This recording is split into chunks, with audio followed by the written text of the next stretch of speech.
पहले ये बताओ कि जो हमने कल किया था उसमें कोई डाउट है क्या किसी को?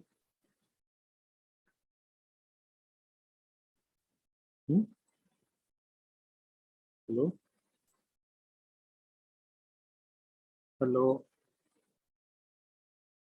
नहीं सर। ठीक है, अब ना देखो, डिस्प्लेसमेंट की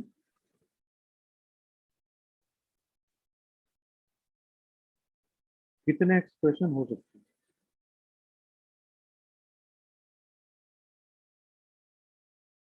इन- इनफाइनाइट। ये इस बात पे डिपेंड करेगा कि जो ऑसिलेटिंग बॉडी है वो with in the given boundary अपनी मोशन को t इक्वल टू जीरो पे कहाँ से और किस तरफ शुरू करती है। समझ गए ना? Yes sir. तो अब ऐसा तो है नहीं कि हम सारी की सारी बॉडी के डिस्प्लेसमेंट की इक्वेशन लिखते पहले तो पता चला कि सारी लाइफ तो उसमें कट जाएगी। क्या? मैं कह रहा हूँ कि ऐसा तो है नहीं कि हम सारी की सारी बॉडी के लिए डिस्प्लेसमेंट की इक्वेशन लिखेंगे, भाई सारी लाइफ खत्म हो जाएगी उसमें। Yes sir. तो हम कोई एक स्टैंडर्ड केस मान के सारे चीजों को डिराइव करेंगे और फिर बाकी को पेंडिंग छोड़ देंगे, भैया जैसे ये हो रहा है बाकी के भी ऐसे ही हाँ, फिर जैसी सिचुएशन होगी उस हिसाब से उसको यूज करें। हो। हाँ, सही है। अब इसमें क्या होगा कि मैंने तुम्हें ये कहा था कि x equal to A cos omega T और x equal to A sine omega T, ये हमारे पास दो स्टैंडर्ड डिस्प्लेसमेंट और टाइम के रिलेशन होते हैं for a particle performing activity. ठीक है सर।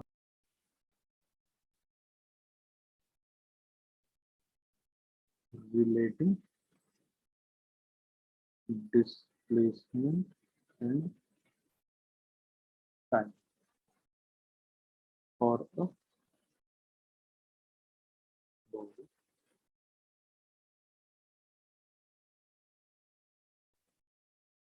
Performing activity. सही है ना भाई? अब इन दोनों को हमें याद भी रखना है हमेशा। जैसे ये बॉडी है, ये ओरिजिन है, तो जो t इक्वल टू जीरो पे यहाँ से राइट एक्सट्रीम से लेफ्ट की तरफ जाएगी, उसके लिए इक्वेशन होगी x equal to A cos omega T. और जो मीन पोजीशन है यानी कि यहीं पे बॉडी है और यहीं पे ही ओरिजिन, यहाँ से इधर की तरफ अगर जाती है, इसके लिए इक्वेशन होती है x equal to A sine omega. ये बता दो भाई, इससे रिलेटेड कोई प्रॉब्लम तो नहीं है किसी को? नहीं सर। मतलब ये दो इक्वेशन सिर्फ दो स्पेसिफिक उन केसेस के लिए हैं जिनमें body of motion right extreme से या मीन पोजीशन से शुरू होती है, मीन पोजीशन में भी टुवर्ड्स राइट। ठीक है। हाँ सर। अब हम ये मान लेते हैं कि सपोज कीजिएगा कि हम ये वाला केस डील कर रहे हैं, ये वाला एक बॉडी मीन पोजीशन से स्टार्ट करते हैं राइट की तरफ। ठीक है सर। तो इसी का एग्जांपल लेके हम बाकी चीजों को प्रूव कर रहे हैं, बाकी सब चीजें भी इसी पैटर्न पे दोबारा से पूरा डराइव करना पड़ेगा। ठीक। तो बॉडी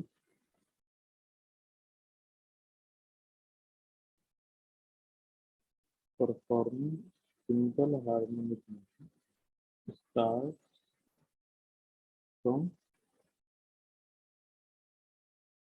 origin towards right। ठीक। तो ऐसा समझ लीजिएगा कि मास पोजीशन ये ओरिजिन है, जो यहाँ इक्वल टू जीरो पे बॉडी इस तरफ चलती है, इसके डिस्प्लेसमेंट की इक्वेशन ए साइन ओमेगा। ठीक है ना? तो अब तुम्हारे से दो चीजें पूछी जा सकती हैं कि वेलोसिटी ऑफ अदर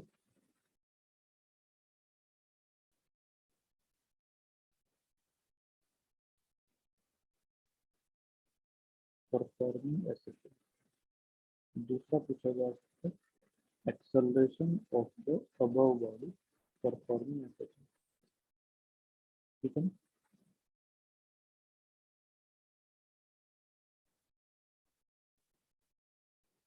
तो अब तुम देखो ध्यान से कि जो वेलोसिटी है वो होती है dx/dt।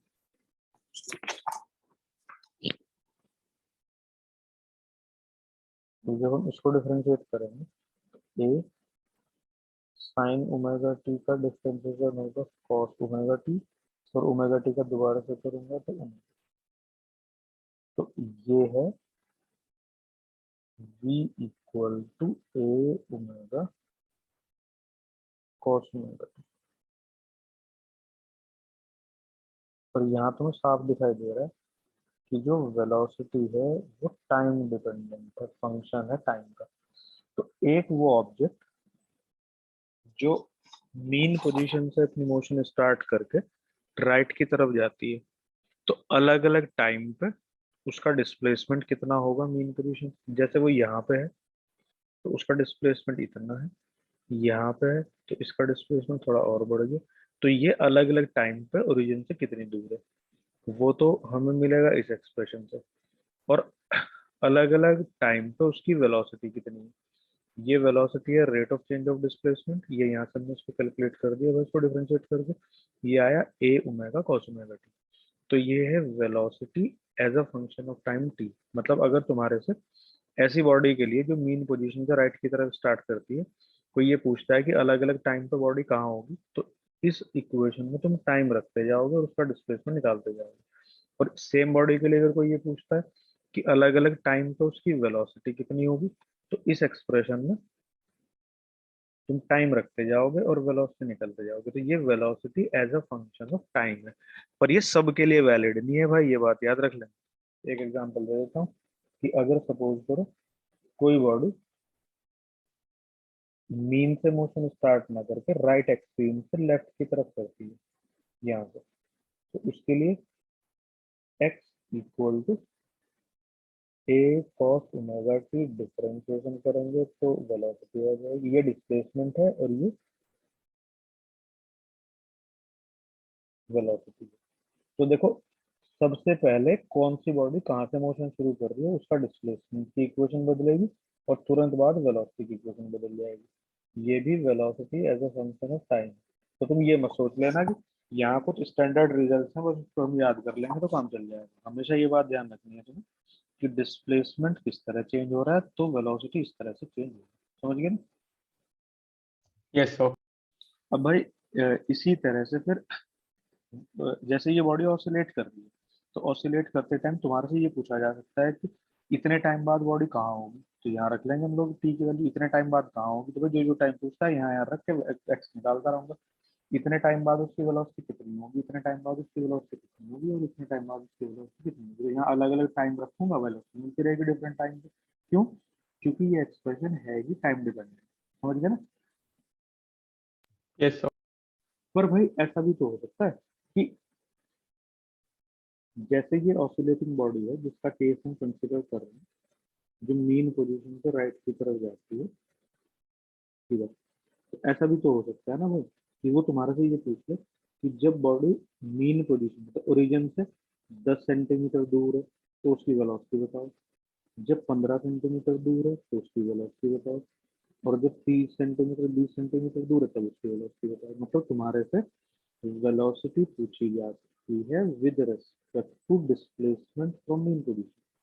इससे पहले तुमने जो पूछी डिराइव, जा सकती है सर। हाँ, उससे पहले जो तुमने डिराइव की है वो velocity as a function of time derive करी है। तो या तो पूछेगा कि इतने यस सर। इतने टाइम पे वेलोसिटी बताओ, इतने टाइम पे बताओ, इतने टाइम पे बताओ। या फिर भाई ऐसा भी तो पूछेगा ना कि इतने दूर जाने के बाद वेलोसिटी क्या होगी, इतनी दूर जाने के बाद वेलोसिटी क्या होगी, इतनी दूर जाने के बाद वेलोसिटी क्या होगी। तो तब हमें velocity as a function of displacement calculate करनी पड़ेगी। तो हमने with respect to time standard formula derive करा एक उस बॉडी के लिए जो मीन पोजीशन से राइट की तरफ जाती है। ये आ गया v equal to A omega cos omega. तो यहाँ लिख देंगे v equal to a omega cos omega t। तो v इक्वल टू, अब देखो जरा, ओमेगा में बाहर रखूं तो मैं थोड़ा सा मॉडिफाई करके लिख दूं, a square minus a square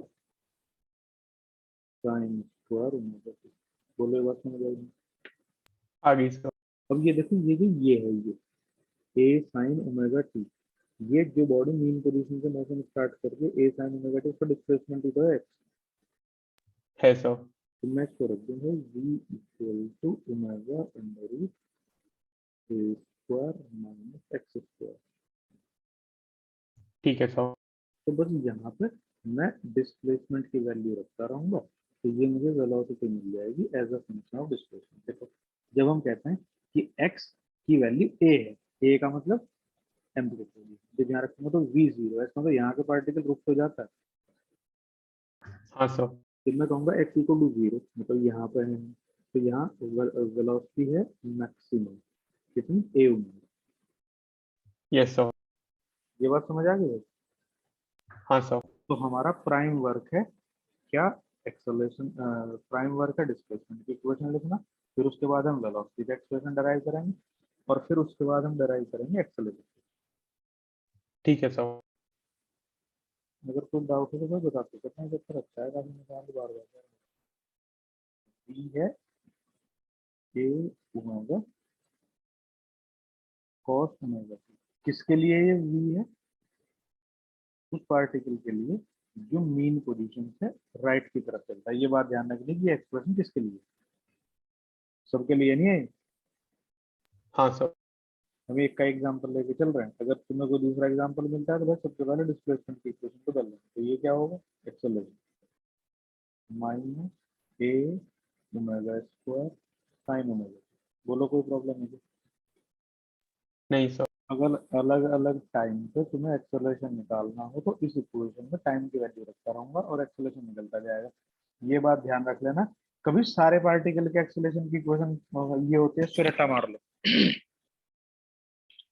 ये सिर्फ उस पार्टिकल के हाँ, लिए जो मीन पोजीशन से राइट पे जा रहा है। ये सिर्फ उनके लिए है जो मीन पोजीशन से अपनी मोशन स्टार्ट करते हैं, राइट की तरफ जाते हैं। अगर कोई पार्टिकल एक्सट्रीम से स्टार्ट करता है, लेफ्ट की तरफ जाता है, या एक्सट्रीम से स्टार्ट करके राइट की तरफ जाता है, उसके लिए पहले डिस्प्लेसमेंट की इक्वेशन लिखो, फिर वेलोसिटी की लिखो, फिर एक्सेलरेशन। ठीक है? Yes sir. A equal to, अब देखो, a sine omega t, x नहीं होगा, हाँ सर।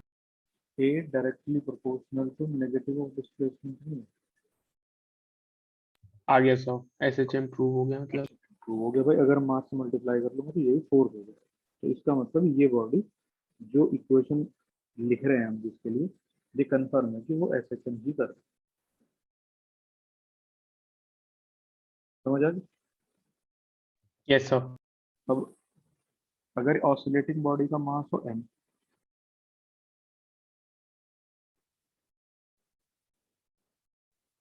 जो बॉडी ऑसिलेट कर रही है अगर उसका मास m है, तो force acting on the body m, kinetic energy equal to half m v square. V हम पहले कैलकुलेट कर चुके हैं, नहीं समझे? यस। तो काइनेटिक एनर्जी है क्या, हाफ एम वी स्क्वायर। और अभी हमने थोड़ी देर पहले भाई देखा हो तुमने, ए ओमेगा कॉस ओमेगा टी और ओमेगा अंडर रूट ए स्क्वायर माइनस एक्स स्क्वायर, ये दो वेलोसिटी का एक्सप्रेशन है, पर दोनों अलग अलग जगह यूज होंगे। जब हम पूछेंगे कि इतने टाइम पे वेलोसिटी क्या होगी, इतने पे क्या होगी, तो इसका यूज करेंगे। और जब पूछेंगे कि मीन पोजीशन से इतनी दूर वेलोसिटी क्या होगी, इतनी दूर क्या होगी, तो ये वेलोसिटी पोजीशन डिपेंडेंट है, ये वेलोसिटी टाइम डिपेंडेंट है। तो इसी तरह से दो एक्सप्रेशन आएंगे किसके, काइनेटिक एनर्जी जो कि फंक्शन है टाइम का, और एक फंक्शन है डिस्प्लेसमेंट। ये बात समझ आ गई थी? यहाँ तक कोई डाउट हो तो बताओ। नहीं सर। अब एक बार जरा यहाँ तक नोट्स बना दो इसको, और यहाँ तक सारी चीजों में से अगर एक भी डाउट लगे तुम्हें कोई, तो उसे मार्क करके फिर मुझे एक बार रिमाइंड कर दीजिए। ठीक है। उसके बाद फिर इसमें से केसेस शुरू हो जाएंगे। उसमें सर एक क्वेश्चन था नोट्स में, वो नहीं समझ आ रहा था, क्या? जिसमें a/2 से पार्टिकल हाँ, ए तो अब एम्पलीट्यूड। कोशिश करके देखना ना कि to move from half the amplitude to the amplitude. हाँ सर, ठीक है सर। अब थोड़ा कोशिश करके देखना, नहीं तो मेरे से कल पूछना, मैं बताऊंगा। सर एक बार फेसेस बता दो। हाँ, फेसेस। फेज क्या होता है? Yes sir. फेज तो भाई इसी को ही तो कहते हैं, जो पूरा का पूरा जो ये आर्गुमेंट होता है साइन या कॉस फंक्शन में। ये जैसे हमने ये इक्वेशन लिखी है इसकी, ये है मान, तो ये पूरी टर्म फेज कहलाती है। अभी मैं इसको आगे लिखाऊंगा एक एक टर्म कौन कौन सी क्या क्या रिप्रेजेंट करते हैं, तो ठीक से समझ आ जाएगा। अभी तो फिलहाल ये समझ लो कि इसका काम ये होता है कि ऑसिलेटिंग बॉडी जो है ये इस सर्कुलेटिंग बॉडी के साथ रिलेटेड है। तो सर्कुलेटिंग बॉडी का जो एंगल है वो इसकी position on the line decide करता है, तो उसी को फेज से रिलेट करते हैं। Okay sir. मैं जब पढ़ाऊंगा कि फेज वेज को अलग अलग करके, तो फिर मुझे याद दिला देना। और इसके नोट्स बना दो याद, ठीक है? एक दो पेज रह रहे हैं सर, आप आगे के भेज देना। ठीक है, कहाँ तक भेज रखे हैं मैंने? पेज नंबर 10 तक। मैं बता रहा हूँ सर, एक सेकंड।